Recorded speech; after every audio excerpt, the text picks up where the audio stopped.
Alhamdulillahi Rabbil Alamin. Wassalatu wassalamu ala Rasulina Muhammad wa ala alihi wa ashabihi ajma'in. Amma ba'd. Assalamu alaikum wa rahmatullahi wa barakatuh.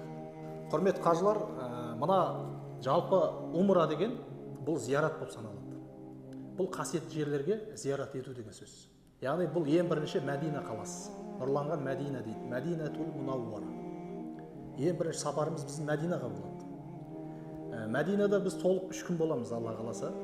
Ол жақтың өзінің зияраты бар, ол жақтың өзінің әдебі бар, ол қаланың өзінің қасиеті бар. Екінші бұл Мекке қаласы. Әлбетте Мекке бұл негізгі умра сапары қай қалаға байланысты? Мекке қаласына байланысты. Меккеге жалпы умраның негізгі шарттары, барлық рәсімдер, құлшылық рәсімдер қай жерде жасалынады? Меккеде жасалынады. Бірақ әлбетте пайғамбарымызға ең бірінші барып сәлем бергеннен артық нәрсе жоқ. Себебі Мәдинаға барған кезде сіздің ең бірінші құлшылығыңыз не? Пайғамбарымызға сәлем беру. Пайғамбар саллаллаху алейхи вассалам қабірі қай жерде? Мәдина қаласында. Ана жасыл шатырды көресіздер күмбезді.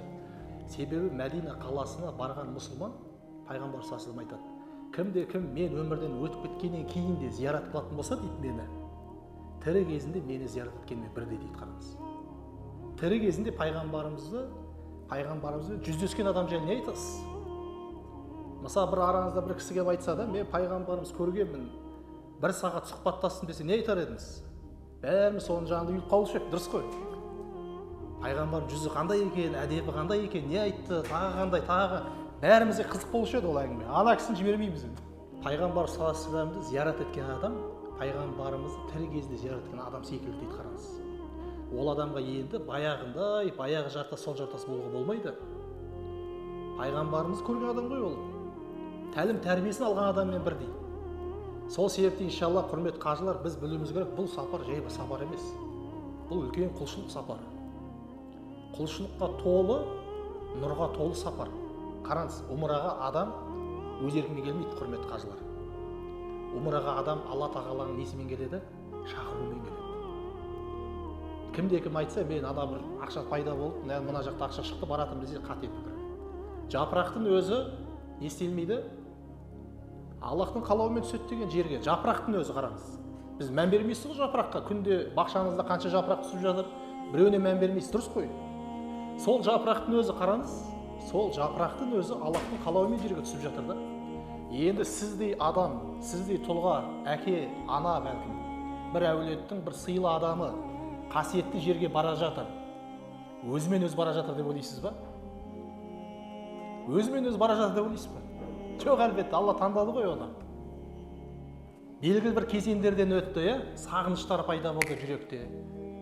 Қызық емес, бір бәлкім бейне ролик көрген шығарсыз, ниет пайда болды. Бірақ бәрібір сіз бара жатсыз ғой. Алла таңдады, Алла шақырды, содан кейін бара жатсыз. Және сіз не істедіңіз бұрын қызық емес. Немен айналыстыңыз? Біреу айту мүмкін, ой, мен балам талай картоп жарған деп айту мүмкін, жастар тілімен айтқан кезде. Жоқ, ол есепке алынбайды, құрметті қажылар. Алланың мейірімі, рахметі барлығын істейді, орап алады, қамтып алады. Жақсы ғой. Бұрын намаз оқысын, оқымасын, Алла өзі таңдайды. 60-қа келіп намаз бастаса, Алла өзі таңдайды. Оны ешкім сөз қылуға хақы жоқ дейді. Қараңыз. Ой, 60-қа келіп енді бастадым ба деген сияқты әңгімелер, бұлардың барлығы қате әңгімелер. Мен неге айтып жатырмын? Көп кісілер қысылады екен. Мен намаз білмеймін балам, енді бара жатырмын, қалай болады екен? Ештеңе болмайды. Қайта сіздің барғаныңыз не болады? Нұр үстіне нұр болады. Сіз альхамдулилля мұсылмансыз ғой. Осы күнге дейін мұсылман болып келгенсіз. Алла тағала сізді осы күнге жеткізді. Сол себепті сіз енді бара жатсыз. Алла дайындады сізді. Ана бір әбден адамды сілкіп, бір кілемді жуып, тазалап, неше түрлі процестен өткізеді ғой. Бар тазарады ғой. Міне осы бір сәтке келіп тұрған шығар, қайдан білесіз? Ол адамның бетінде емес, ішінде ол. Алла тағала жүректі өзіне істейді, тазартып қояды.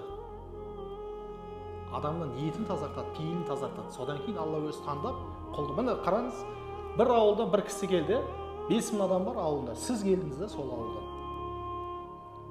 Сіз келіп жатсыз, ойланбайсыз ба? Ойға бататындай дүние ғой негізі. Неге Алла мені таңдады екен? Енді пайғамбарымыз айтады, расында амалдардың барлығы неге байланысты? Ниетке байланысты.